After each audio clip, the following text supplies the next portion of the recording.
Hello historians, and welcome to another Purple Shirt History. Today we'll be going over the League of Nations in the 1920s.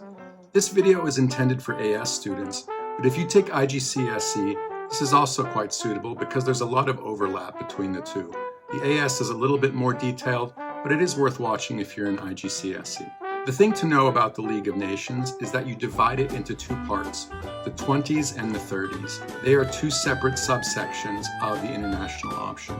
In the 1920s, the League has some successes and some failures, while in the 1930s, it's all failures basically.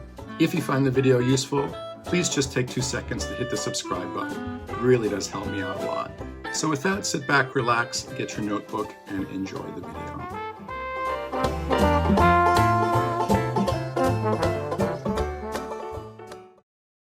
Here is the agenda for the video. This is taken directly from the syllabus. Looking at that first line there, why was there dissatisfaction with the peace settlements of 1919-20? Primarily, we look at the Treaty of Versailles, but there were treaties for all the defeated nations, Austria, Hungary, the Ottoman Empire, and Bulgaria as well, and they all shared a lot of similar terms. There was usually limitations on armed forces, some losing of territory, reparations, and things that were very punitive to these countries. And that caused a lot of instability in the defeated nations. Another reason why these treaties were so unpopular is that they were diktats, meaning they were forced upon the defeated nations without any consultation. So it wasn't really a peace conference since Germany wasn't there to have any feedback or have any input into the treaties.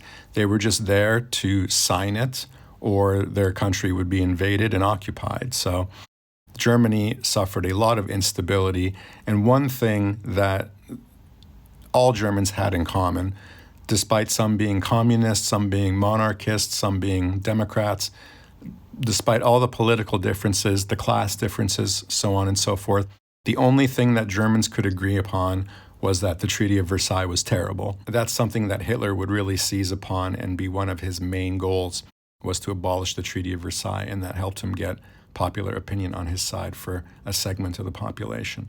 Looking at the second one there about the time period between 1920 and 1923, there is a lot of problems all over Europe. The map has been completely redrawn. There's successor states, there's new states like Czechoslovakia and Yugoslavia. Germany is in upheaval. The Ottoman Empire is having a dissolution, and what would become modern Turkey, there's a rejection of the first peace treaty, the Treaty of Sèvres, and there is big resistance to the international influence on what would become the Republic of Turkey. So that is a very tense situation. All in all, the war has bankrupted many nations in Europe. All in all, there's poverty, destruction after World War I, and the threat of communism coming from the Soviet Union. So Lenin wins the Civil War in the early 1920s, and the expansionist ideology of communism is looking very attractive for Europeans who are suffering through this time period.